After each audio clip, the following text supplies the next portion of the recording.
मनोज का जन्म एक छोटे से गांव में हुआ था। उनका घर कच्चा था, छत बारिश में टपकती थी और माँ की रसोई अक्सर खाली होती थी। पिता बीमार रहते और घर की सारी जिम्मेदारी बचपन से ही मनोज के कंधों पर आ गई थी। वो खेतों में काम करता और शाम को गांव की गलियों में सब्जी बेचता। लेकिन बेचते वक्त भी वो कुछ और सीख रहा होता। हर ग्राहक से वो पूछता, आपने इतना बड़ा घर कैसे बनाया? आपकी दुकान इतनी बड़ी कैसे हुई? लोगों की जिंदगी उसके लिए किताब थी और हर बातचीत एक नया पाठ। 18 साल की उम्र में उसने ठान लिया कि उसे गांव की सीमाओं को लांघना है। बस का किराया उधार लेकर वो लखनऊ आ गया। वहां उसकी शुरुआत भी आसान नहीं थी।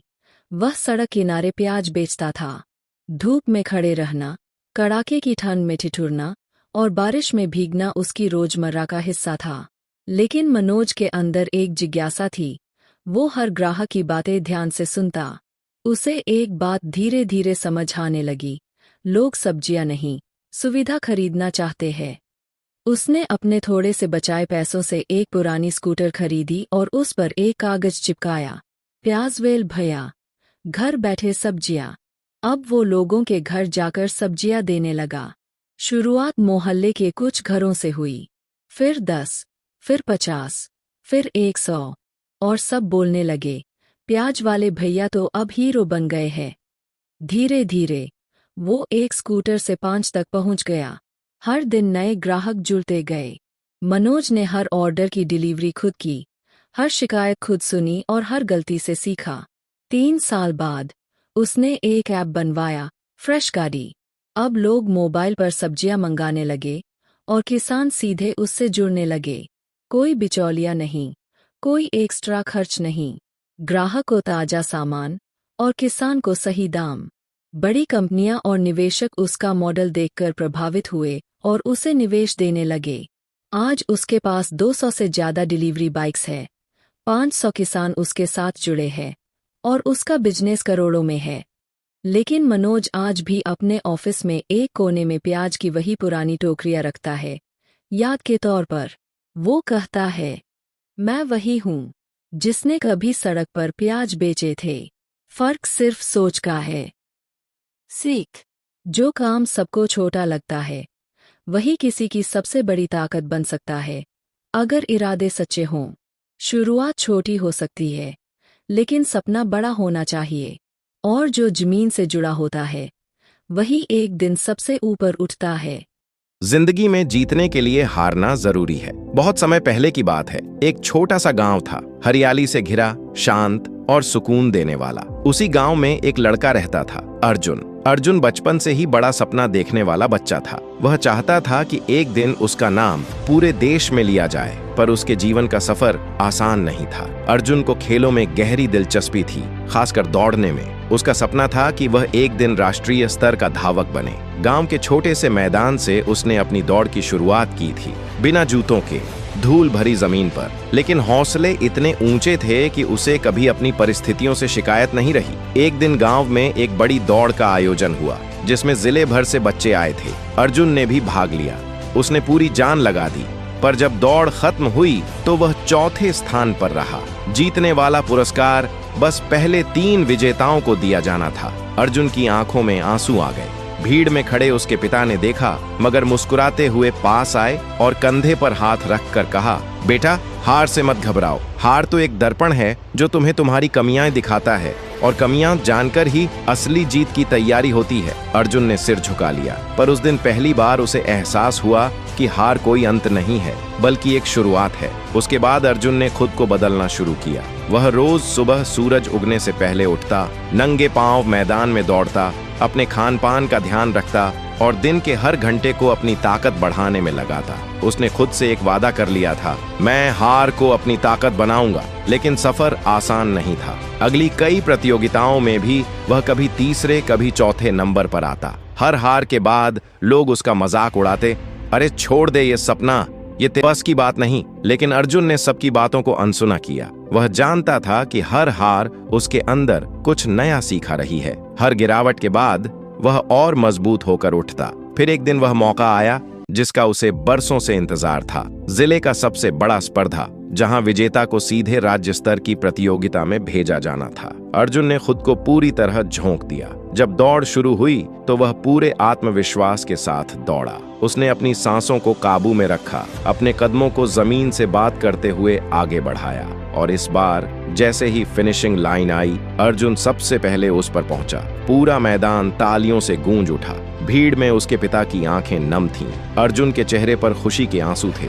वह जानता था यह जीत अचानक नहीं आई थी, यह उन तमाम हारों का, उन अनगिनत गिरने और उठने का नतीजा थी। उस दिन अर्जुन ने मंच पर ट्रॉफी लेते समय जो शब्द कहे वे हर किसी के दिल में घर कर गए।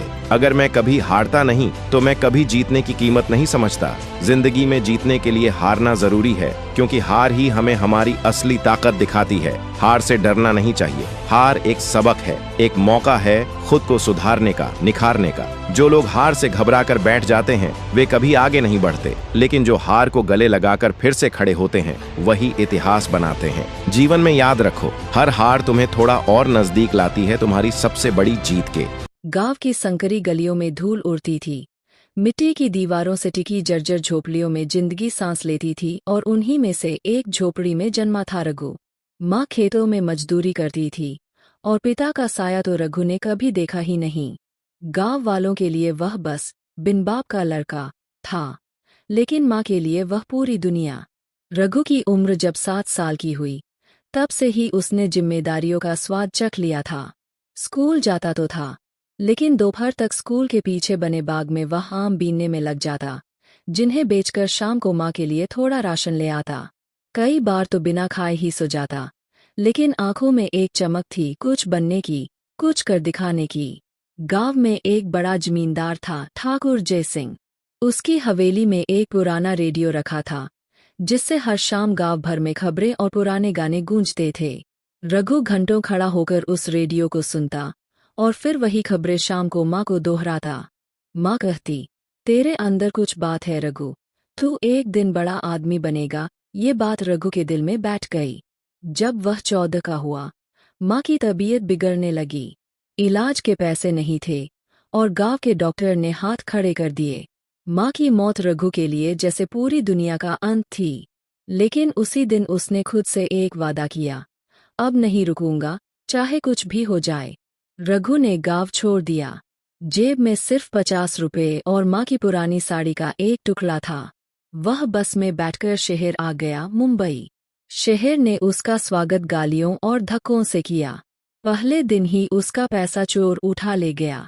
भूखा प्यासा स्टेशन के प्लेटफॉर्म पर रात काटी, लेकिन अगली सुबह वह हार नहीं मानने वाला था। वह लोकल ट्रेन के बाहर अखबार बेचने लगा। पहले दिन 30 रुपए कमाए, लेकिन वही उसकी हिम्मत बन गए। एक दिन एक सज्जन आदमी ने रघु को गौर से देखा। तू पढ़ता है? रघु ने सिर हिलाया, थोड़ा बहुत। तो फिर ये अखबार क्यों बेच रहा है? चल मेरे साथ। वह सज्जन एक छोटी सी प्रिंटिंग प्रेस चलाते थे। उन्होंने रघु को काम पर रख लिया, कागज उठाने, मशीन साफ करने और टाइप करने का काम। लेकिन असली चीज रघु ने वहां सीखी, छपाई की दुनिया, संपादन की बारीकियां और सबसे जरूरी, मेहनत की कीमत। रघु ने काम के साथ साथ अपनी पढ़ाई भी शुरू कर दी। रात को प्रेस में ही फर्श पर सोता, दिन में काम करता और बीच में समय निकालकर किताबें पढ़ता। धीरे धीरे उसकी समझ बढ़ी। उसे खबरों की भाषा, उनके असर और उनकी दिशा समझ में आने लगी। 4 साल बाद जब वह 18 का हुआ, उसने अपनी पहली छोटी सी हैंडबिल खुद डिजाइन की, एक पर्चा जिसमें उसने बस्ती के एक गंदे नाले की हालत पर रिपोर्ट छापी। इस पर्चे ने तहलका मचा दिया। नगर निगम हरकत में आया, और पहली बार रघु को लगा कि उसकी कलम में ताकत है। उसी दिन रघु ने फैसला लिया, वह पत्रकार बनेगा, लेकिन ऐसा नहीं जो सिर्फ नेताओं के चरण चाटे, बल्कि ऐसा जो लोगों की आवाज बने। वह दिन रात पढ़ाई में जुट गया। प्रेस वाले अंकल ने उसकी मदद की, फॉर्म भरवाए, और अंत में रघु ने मुंबई विश्वविद्यालय से पत्रकारिता में दाखिला पा लिया। क्लास में सबसे साधारण कपड़ों वाला, लेकिन सबसे तेज दिमाग वाला छात्र था रघु। कॉलेज में उसका लिखा एक लेख, सपनों का शहर, सड़कों का सच, एक बड़े अखबार ने छापा। बस यहीं से उसका असली सफर शुरू हुआ।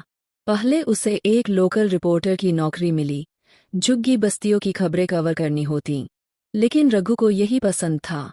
वह जानता था कि इन गलियों की असली कहानी क्या होती है। धीरे धीरे उसके लेख चर्चित होने लगे। साफ पानी के लिए बच्चों का आंदोलन, बूढ़ी माँ को नहीं मिला राशन, शहर की सबसे भूखी रात। उसकी लेखनी में आग थी, दर्द था और सच्चाई की गूंज थी।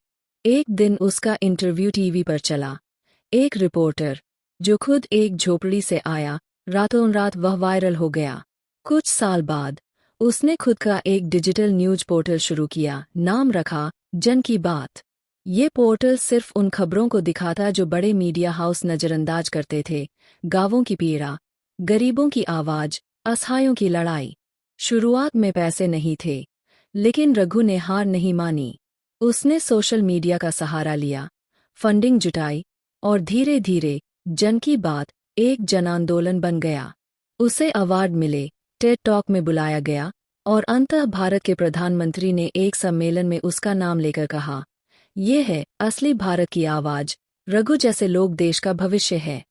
आज रघु के पास मुंबई में खुद का दफ्तर है, एक टीम है और सबसे अहम, लाखों लोगों का विश्वास है। लेकिन आज भी वह हर सुबह प्रेस की मशीनों की आवाज सुनता है, माँ की साड़ी के उस टुकड़े को अपने बटुए में रखता है और काम पर निकलता है, क्योंकि वह जानता है सफर अभी खत्म नहीं हुआ।